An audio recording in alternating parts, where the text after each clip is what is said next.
नमस्कार, मैं प्रिंस, आप भारत लाइव देख रहे हैं। अभी आलोक मेहता जो भूमि राजस्व मंत्री हैं, जो कि अभी जनता दरबार लगाए हुए थे और जनता दरबार लगाने के बाद उन्होंने जब प्रेस से मुखातिब हुए तो उनसे जब मीडिया ने सवाल किया कि उपेंद्र कुशवाहा डिप्टी सीएम बनेंगे क्या, उसको लेकर उन्होंने क्या कुछ कहा है, आइए आपको हम सुनवाते हैं इस वीडियो में।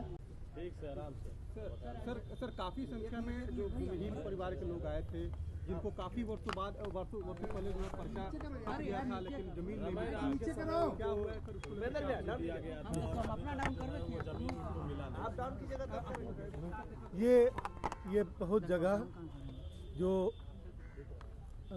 भूदान में जमीन मिली, बहुत जगह जो सीलिंग एक्ट में जमीन सरकार ने एक्वायर किया था, उन तमाम जमीनों में से जो भूमिहीन थे उनको आवंटित किया गया था।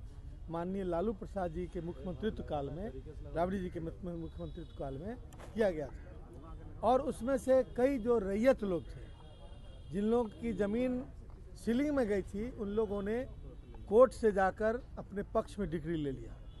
अब ऐसी स्थिति में 30-30, 40-40 साल बाद भी वो लोग उसको उस डिग्री के आधार पर उसको खाली कराना चाहते हैं।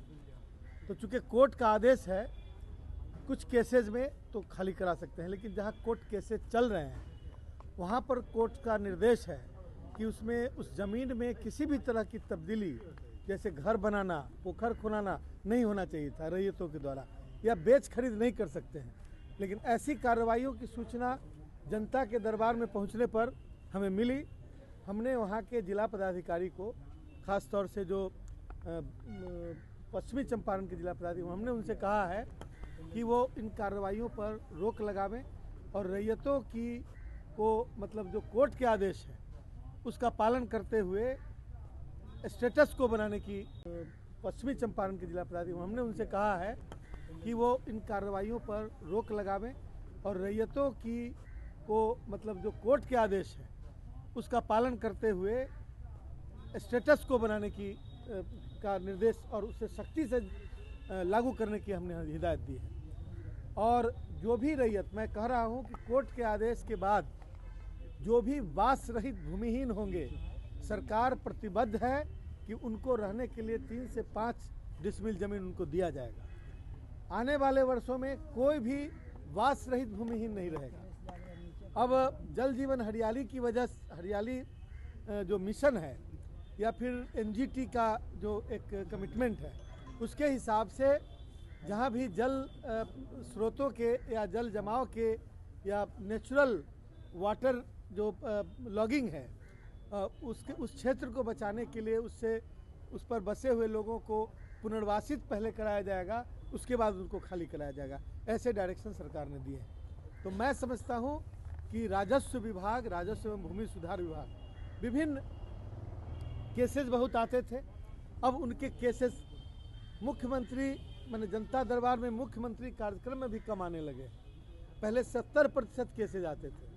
अब पिछली दफ़ा मैं गया था तो लगभग 40 से 50% केस आए। तो मैं समझता हूं कि हमने पिछले दिनों जो कुछ कार्रवाइयां की हैं विभाग में, उसका असर दिखा और हमारे प्रतिबद्ध पदाधिकारियों ने अपनी कार्रवाई शुरू कर दी, अपने काम को तेज़ी से बढ़ाना शुरू कर दिया है। बहुत तेज़ी से दाखिल खारिज और हर पल उनके कार्यों की समीक्षा ऑनलाइन हो रही है। इसलिए मैं विश्वास रखता हूं कि आने वाले दिनों में राजस्व एवं भूमि सुधार विभाग के कार्य तेज़ी से बढ़ेंगे और इसमें पदाधिकारियों के साथ साथ जनता से भी हमारी अपील है कि वो इसमें सहयोग करें। जो भी लोग हैं वो समय पर अपने ज़मीन जायदाद का बंटवारा करा लें, और बंटवारा पंचायती से करा लें या फिर कोर्ट से करा लें या फिर रजिस्ट्री ऑफिस में 100 रुपये के स्टाम्प पेपर पर बंटवारा नामा तैयार करा लें, ताकि आने वाले दिनों में बहुत तेज़ी के साथ दाखिल खारिज का काम बाधित न हो और जो भूमि अर्जन किया जा रहा है पब्लिक वर्क के लिए, एनएच के लिए या फिर किसी अन्य सरकारी कार्यों के लिए, उस भूमि अर्जन के बाद जो मुआवजा दिया जाता है, बंटवारा नहीं होने के कारण बहुत कठिनाई का सामना सरकार को भी झेलना पड़ता है और जो रैयत है उनको भी झेलना पड़ता है। इसलिए हमारी अपील है कि जल्द से जल्द समय पर बंटवारा करा लें ताकि ये कॉम्प्लिकेशन समाप्त हो। और आपकी भी नज़र है, तीसरी नज़र आपकी है। हमारी एक एक चीज़ पर नज़र है, राजस्व से संबंधित सारी चीज़ों पर हमारी नज़र है। इसलिए मैं बीच बीच में जनता से भी हमारी अपील आती रहती है और आने वाले दिनों में हम इन सारे व्यवस्था को ऑटोमेट करना चाहते हैं। बहुत बड़ा लंबा लाइन और बहुत मतलब पेंडेंसी विभाग में बहुत जगहों पर है। हमने निर्देश दिया है अपने पदाधिकारियों को कि 3 महीने के अंदर सारी चीज़ों को अपडेट का समाधान हो जाएगा, क्लियर टाइटल रहेगा। और अभी सर्वे चल रहा है, अभी सर्वे चल रहा है और ये सर्वे उसी के लिए 10,000 कर्मियों की बहाली होगी।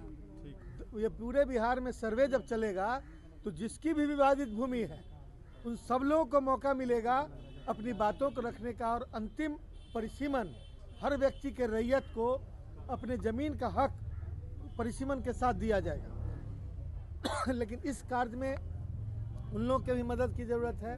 बंटवारा समय पर करा लें ताकि नक्शा में उनका नाम चढ़ जाए, ताकि रजिस्टर 2 से लेकर हर जगह उनका अपना नाम चढ़ जाने से विवाद कम होगा। और बिहार में ज़मीन की वजह से जो विवाद और कुछ घटनाएं घट रही हैं उसमें तेज़ी से कमी आएगी। हमें खुशी है कि उसमें कमी आने लगी है और यह सरकार की उपलब्धि है। सुशील मोदी जी को यात्रा अच्छा नहीं लग रहा है। सुशील मोदी जी कह रहे हैं कि सुशील मोदी जी और उनकी पार्टी को देश में अमन अच्छा नहीं लग रहा है। राज्य में जो शांति है, व्यवस्था है, वो अच्छा नहीं लग रहा है। तो इस बीमारी का इलाज हम लोग के पास नहीं। इलाज कराने के नीतीश कुमार को वो कह रहे हैं, इलाज कराने की सलाह दे रहे हैं मंत्री जी नीतीश कुमार को वो कह रहे हैं कि सड़क छाप है, सड़क छाप तरीके से बयान देते हैं। इलाज कराने की जरूरत है क्या उनको? नहीं, मैंने देखिए, सबसे बड़ी बात है कि नेता प्रतिपक्ष रह चुके हैं, वो कॉन्स्टिट्यूशनल पोस्ट पर रह चुके हैं, और जो उनके बयान हैं आजकल वो ऐसा लगता है कि अभी पार्टी ज्वाइन करके कुछ अब अपना नाम कमाने के लिए अखबार में छपने के लिए जो देता है बयान, उस तरह के बयान है। इसलिए मुख्यमंत्री जी ने ऐसा जो देता है बयान, उस तरह के बयान है, इसलिए मुख्यमंत्री जी ने ऐसा कहा होगा।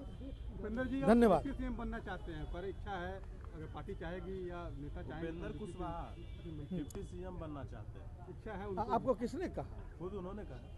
मतलब यदि आपको कहा होगा तो मुझे मालूम नहीं, जानकारी नहीं। हम कोई मठ मंदिर में थोड़े आए, हम भी तो राजनीति कर रहे हैं। अरे भैया, ये सब देखिए, ये आपकी बातों पर कुछ उन्होंने कह दिया होगा। मैं उपेंद्र जी को जानता हूँ, बहुत अच्छे संजीदगी वाले नेता हैं, और वो पार्टी की जो एकता है और जो महागठबंधन की एकता है उसके बड़े पक्षधर हैं। धन्यवाद। विजय सिन्हा कह रहे हैं निरंकुश सरकार है। अरे सर ठीक है यार, पूछ ले तुम आपने। विजय सिन्हा कह रहे हैं तेजस्वी यादव गए छपरा सिवान, वहाँ पीड़ितों से नहीं मुलाकात किए। नेता प्रतिपक्ष है विजय सिन्हा। हाँ, उन्होंने कहा सिवान कहाँ गए थे? छपरा गए थे, बोले कि वहाँ पीड़ितों से नहीं मुलाकात। देखिए, शराब से मौत हुई थी, उनके परिवारों से देखिए, मुख्यमंत्री वो एक कार्यक्रम था, सरकारी कार्यक्रम था, जो शेड्यूल था मुख्यमंत्री जी का, उप मुख्यमंत्री जी का, उसके साथ मतलब वो थे। अब कार्यक्रम से निकल के कहीं और मैंने कार्यक्रम का हिस्सा नहीं था तो जाना संभव नहीं रहा होगा। अहंकारी और नहीं अहंकार। अब देखिए, अब इसका ये जो नोमेनक्लेचर है, कभी उनके ऊपर भी लोग बताया करते थे, जिन्होंने लोग कहते थे कि बहुत मैच्योर्ड, मतलब स्पीकर तो बहुत मैच्योर्ड होता है ना, उस पद पर रहे हो। आप सब लोग को मालूम होगा कि लोग क्या समझते थे उनको, इसलिए ज़्यादा बोलने की जरूरत नहीं। धन्यवाद। सर मेरा एक सवाल है, देखिए, शराब से मौत हुई थी, उनके परिवारों से देखिए, मुख्यमंत्री वो एक कार्यक्रम था, सरकारी कार्यक्रम था, जो शेड्यूल था मुख्यमंत्री जी का, उप मुख्यमंत्री जी का, उसके साथ मतलब वो थे। अब कार्यक्रम से निकल के कहीं और मैंने कार्यक्रम का हिस्सा नहीं था तो जाना संभव नहीं रहा होगा। अहंकारी और नहीं अहंकार। अब देखिए, अब इसका ये जो नोमेनक्लेचर है, कभी उनके ऊपर भी लोग बताया करते थे, जिन्होंने लोग कहते थे कि बहुत मैच्योर्ड, मतलब स्पीकर तो बहुत मैच्योर्ड होता है ना, उस पद पर रहे हो। आप सब लोग को मालूम होगा कि लोग क्या समझते थे उनको, इसलिए ज़्यादा बोलने की जरूरत नहीं। धन्यवाद। सर मेरा एक सवाल है, अरे भाई तुम भारत है, सब ऊपरे कर दो मेरे। कह रहे हैं सर कि उपेंद्र कुशवाहा ने कहा है कि हम मठ मंदिर के कोई पुजारी नहीं है, हम मठ मंदिर के कोई मठाधीश नहीं है कि हम जो है डिप्टी सीएम नहीं बनेंगे, हम भी डिप्टी सीएम बनेंगे। मुख्यमंत्री जी को निर्णय लेना है और मुझे भी अच्छा लगता है कि लोग कहते हैं कि आप डिप्टी सीएम। मुझे जानकारी नहीं है इन बातों की, और ये चीज़ें जो होती हैं ये पार्टी के नेतृत्व को फैसला करना होता है, तो इसमें हमसे क्या बयान लेना चाहते हैं? लेकिन धन्यवाद। क्या 2 डिप्टी सीएम रहेंगे बिहार में? अभी नहीं, आप ये बात, अरे किसी की इच्छा है कुछ बनने की तो क्यों उसका विश्लेषण अभी कर रहे हैं? सही समय पर सही जगह पर उसका विश्लेषण होगा। तो आपने सुना कि आलोक मेहता का साफ साफ कहना है कि वो बहुत सुलझे हुए व्यक्ति हैं, वो बहुत अच्छे हैं। और इसी तरह की तमाम खबरों के और जानकारियों के लिए मेरे साथ आप बने रहें। आप देख रहे हैं भारत लाइव, मैं प्रिंस। अगर ये वीडियो पसंद आई और वह बिहार के राजनीति और बिहारियत से सरोकार रखेनी तो सब्सक्राइब बटन दबा के चैनल के सब्सक्राइब कर ली।